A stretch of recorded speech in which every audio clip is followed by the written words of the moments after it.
Yo, what's going on, everybody? In this video, we're going to be talking about some juicy Q4 TikTok ad scaling strategies that absolutely printed for us this last Q4.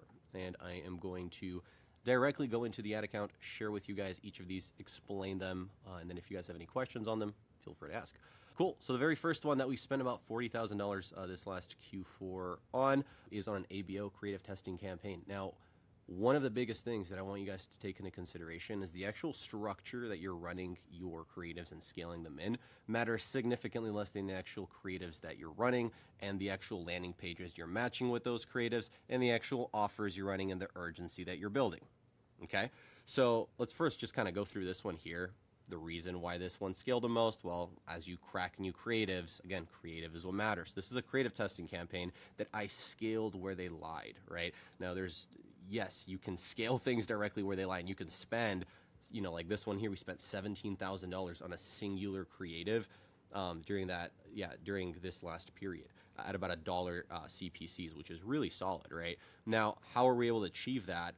We were actually targeting worldwide inside of this creative testing campaign for the specific demo that we're trying to acquire, which is between the ages of 18 and 44. And I'm going to go through the exact setups of these. Feel free to replay this or whatnot. Automatic placements for targeting. We added all of the locations that we ship to, and then we included the ages that we target. Now we left gender on all, as we want both men and women to see this, and we put the language to English. That's especially important if you're targeting other countries that don't necessarily only speak English. So you can make sure that your ads, if they're only in English, are able to be understood. Let's go ahead and go through the daily budget on these. So again, this is a creative testing structure. So I am typically starting my creative testing at roughly what I'm trying to acquire one customer for. So if I'm trying to acquire a customer for like $35, I'm setting these to start at $35. And then if they're performing well, you can quite literally just increase the budget, and you can even get to the point where you're doubling and tripling the budget. We went from 35 to about 520 on this. I think we even went higher at one point. Value for the optimization goal, and all the other settings are on default. I do want to go through the creative here to just kind of show you guys what worked and why this worked. I think that's super important.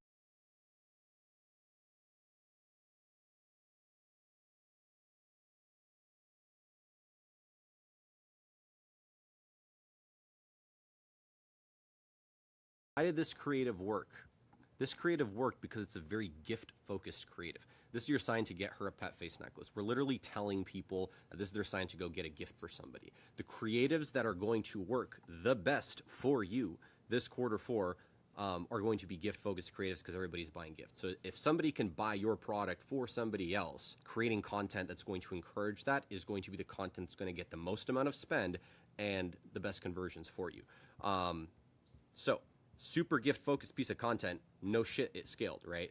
Cool, let's take a look at a few other strategies. So we talked about scaling directly where it lies. One that not many people are talking about is actually utilizing transition pages with some of your best content. This can yield in higher conversion rates. So what is a transition page? Transition page is pretty much a page that goes, it's sandwiched in between the traffic that's coming from your ads and your product page. This is an example of a transition page that worked really well for us in the past, and I want to explain why it worked well and how to actually approach creating these. So this one worked really well because it's super gifting focused, and as we previously talked about, Q4 is the biggest gifting time of the year. So creating landing pages and transition pages that are going to emphasize the gifting aspect is going to really emphasize the intent that's coming from the traffic, right? If I am looking for a gift for my wife, as an example, and I see an ad that's saying this is the perfect gift, and then I go to a website and I see somebody reacting to the perfect gift, right? And I see craft a gift she'll never forget. I'm now going to be more like, oh, I'm more invested in it, right? I'm more sold on it, right? So now I can click create yours today, and right, it takes us to the actual product page. So creating transition pages and blasting your top performing content with transition pages with super offer and urgency oriented copy also prints, and you can scale this pretty hard. I'll go through the setup of this one here. This was a CBO setup, that was targeting our top 3 countries. We generated about 450 conversions through this one. We spent about 11,000. Let's go through the setup. So on the campaign level, we're obviously setting this as a CBO. So we're just going to have campaign budget optimization turned on here. Again, I start this off. If you're having winning ads inside of it, I would start it off probably like 100, 200 bucks and then go up from there. Let's go on to the actual ad set setup here. So as I mentioned, we were targeting, I think this said top 3. Yeah, for the actual ad set setup, we're utilizing top 3 countries that we sell to. So US, Australia, United Kingdom, 18 to 44, exactly kind of the same as the previous one we looked at. You can just see here in languages we have all, because all of these countries primarily speak English. For the placements, I like to do just TikTok and then exclude search results. And then I also like to turn off allow video downloading for obvious reasons. And that's all we have on the actual ad set setup. The optimization goal here is for conversions. Let's take a look at the creative level here. And you can see the creatives that we primarily pushed are the ones we actually just looked at. Those are the ones that continue to spend the most. This kind of just showcases that you can utilize the same creative to push other landing pages and also get good performance from it. A few other ways that you can both test and scale. This is one that I am kind of notorious for because it's such a Chad way to approach it. SPC, so smart performance campaigns. You can create an SPC campaign, dump all of your creatives in it. So you can have a new batch of content that has, let's just say, 30 pieces. You can put 30 creatives inside of an SPC and you can just let it rip. And if it has content that's going to work inside of it, you can scale it. This one here, in terms of performance, we spent about 5.4 to generate 157. So a little bit, $10 higher, right, of an acquisition than these guys here. But this is still extremely profitable for us, and we were able to add, some more volume with it. This, again, starts kind of as a testing campaign because you're dumping. You can see I had batch. So I literally launched a big batch of content inside of this SPC. For the setup, you're just turning on Smart Plus campaign on the website conversions tick. You're setting your budget to whatever you want to start off at. Again, I typically am going to go like $100 bucks to start off at.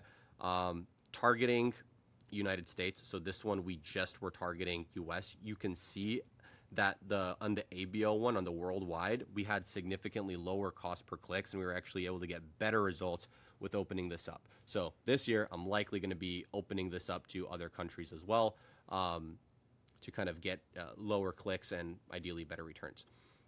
Languages all. And then inside of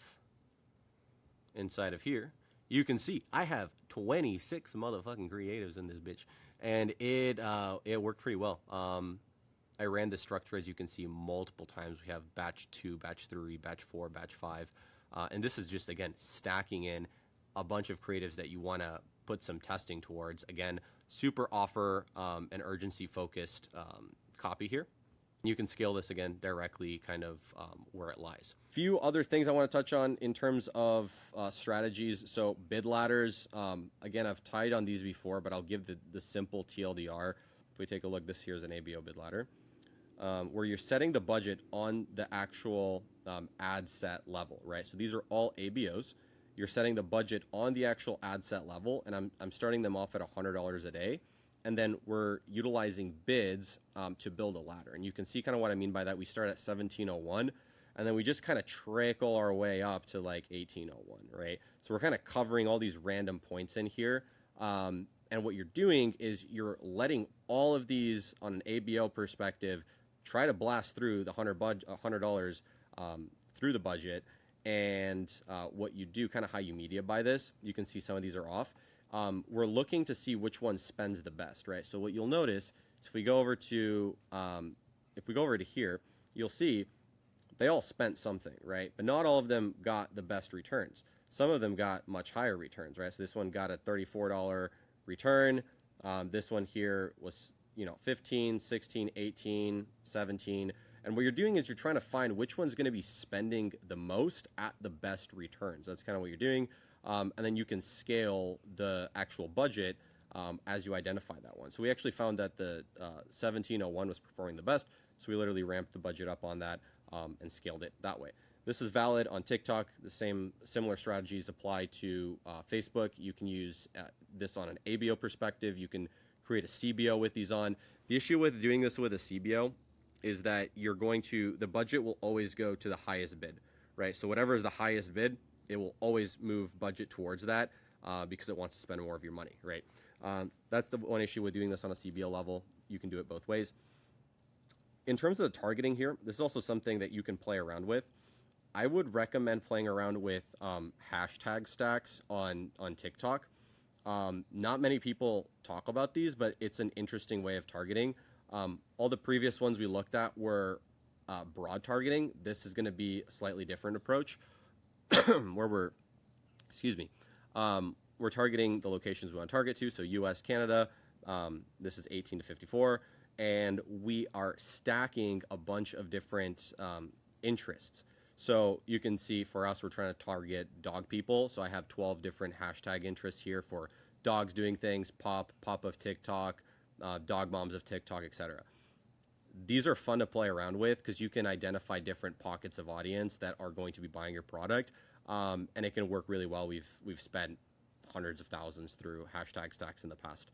For a bottom of funnel, you can do a few different things. You can either quite literally rerun pieces of content that have worked for you in the past with just more aggressive offer urgency. You can have ones that are answering questions. Some of my favorite are like comment bubbles, where it's common questions people ask.